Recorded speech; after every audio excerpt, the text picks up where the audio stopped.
The fifth point here is actually about the platforms that we hang out on. Good basic marketing is know who your target customer is and know where do they hang out. Where do they hang out online? Where do they hang out offline? And how can we get in front of them? Well, there are different platforms where people hang out.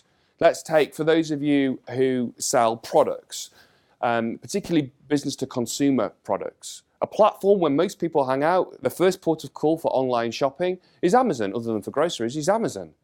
So there's Amazon sales from Amazon FBA fulfilled by Marketplace, then Amazon fulfilled by Amazon FBA, and then Amazon Vendor in particular has seen a massive rise in trade for organizations. So for those that you're in business to consumer and selling products, it's been shown time and time again that if you open up and sell up your products on Amazon, you do not cannibalize sales from your own e-commerce website. You're merely getting your product in front of new potential customers who otherwise would not have come across your product or service beforehand. Yeah? And it's not only Amazon, of course. There's eBay. And then with the advent of the new technology, with the new platforms like the app stores and the app stores for the wearables, you could possibly get your product or your service in front of people that otherwise would not have come across you. So this is crucial to think about. I've got clients of mine who I'm working with now. We're not going to double their business. We're going to increase it by 6 times over the course of the year. And one of the key engines for growth is what they're doing with Amazon across the Amazon Marketplace, fulfilled by Amazon, and the Amazon Vendor Program. It's fantastic. We had a conversation at strategic planning with them where they were saying, we want to work on our own website. And I'm saying, why would you do that when Amazon's putting so much energy, resource, and money into driving traffic to your products on their site? You were not going to compete. You could pour a lot of money down the drain if you tried to do it with your own site. Let's get you on other platforms other than Amazon, other marketplaces other than Amazon, so you can spread the risk. So marketplaces that get you onto Tesco.com and Asda.com and things like that. So the point there is, what are the other platforms, what are the other marketplaces that we can go on, and I'll share some service-related ones in a moment, that we can go on that can actually get our product or our service seen by other people. We're gathering more information. We're gathering more data. Whether it's Apple's open source technology and software like HealthKit or ResearchKit, we're choosing to track more information like the number of steps we take, the number of stairs or flights that we climb, what we're consuming, what we're eating, our sort of heart rate, our sleeping patterns. We're choosing, more and more people are choosing to collect and track that kind of data out of personal interest around their health and well-being. But they're also choosing to share it. So when Apple released their research kit aimed at medical universities and medical research institutions, a Stanford University professor said that within 24 hours of the launch of the Apple research kit, he had 11,000 registrants for a heart study in 24 hours. That's people like you and me that didn't mind sharing the data from our smartphone or our wearable about our lifestyle habits. He had 11,000 people in 24 hours sharing their data and joining that study. Previously, it would have taken a campaign over 52 different medical centres, and it would have taken a year to get 10,000 registrants, and he got 11,000 in 24 hours. So this potentially has massive benefits or implications for medical research going forward.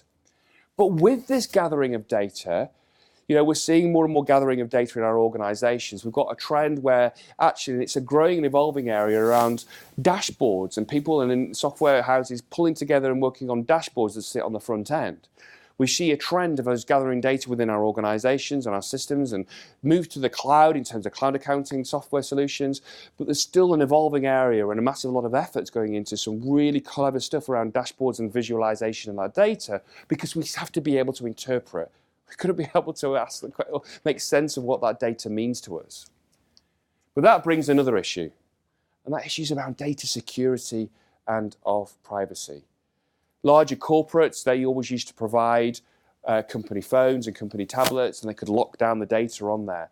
But smaller businesses, SMEs, in order to save money, have allowed members of staff to bring their own phone and their own tablet in. But the problem is, of course, you can't lock down the data and secure the data that's on there.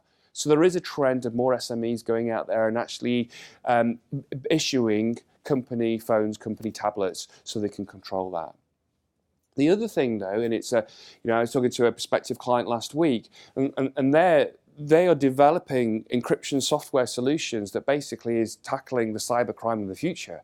It's going to be a real kind of military and also commerce area of focus going forward. Data security and privacy is going to be massive.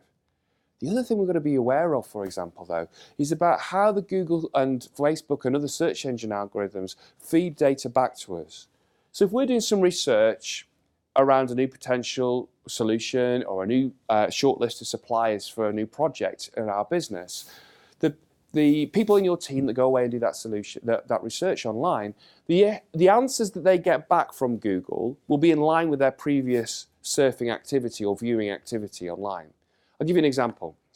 If we rewind the clock several months back to the general election, if you'd clicked on an article about one particular political party, Google thinks, you want to know more about that political party. So it gives you more information, more research responses about that party, but less about the others. So the information that we get back through our searches is a biased search, the results are biased by our previous viewing behavior online. Because Google thinks it wants to give you more of what it thinks you like, because it's honing in on that. So some of the references during the course of today, you might get the impression, you might pick up that I'm a bit of an Apple fan. I am, not only in their kit, but also I love their strategy and where they work. But there's no accident online. I don't see very much at all about Samsung. It's because Google's feeding me stuff about Apple because it knows I like Apple, for example. So what's the relevance of this?